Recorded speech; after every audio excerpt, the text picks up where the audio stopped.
আসসালামু আলাইকুম, সবাই কেমন আছেন? বাজারে গেছিলাম আজকে 11টা সাড়ে 11টার দিকে। যায় তো প্রচণ্ড পরিমাণে রোদ্দুর গরমেতে যাই একটা ভুল কাজ করছি, কিন্তু ঘরের তো কোনো কিছু বাজার সদাই নাই, সেগুলো আনতে গেছি। গরম মশলা, ভীম বা ডাল এগুলো কোনো কিছু ছিল না। মাসের বাজার লাগবে সেগুলো আনতে গেছিলাম বাইরে।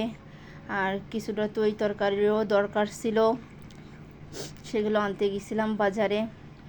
শুকনো বাজারে দরকার ছিল অনেক, 1 প্যাকেট আটা, ময়দা, এগুলো সব কিছু আনতে গেছিলাম আমি বাজারে। এই দেখেন কাঁচা বাজার করছি, আম কিনে নিয়েছি। যে এখানে আধা কেজি আম, একটু মিষ্টি কুমড়ো, 2টে কুশি। আমরা অল্প মানুষ তো, এক পোয়া করে করে সব কিছু কিনছি।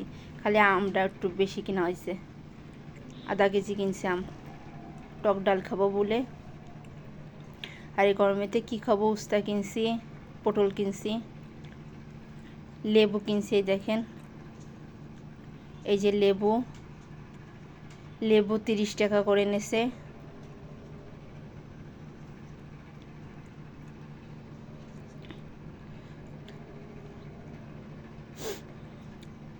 লেবু শরবত খাবো, সেজন্য লেবু নিয়ে আসছি।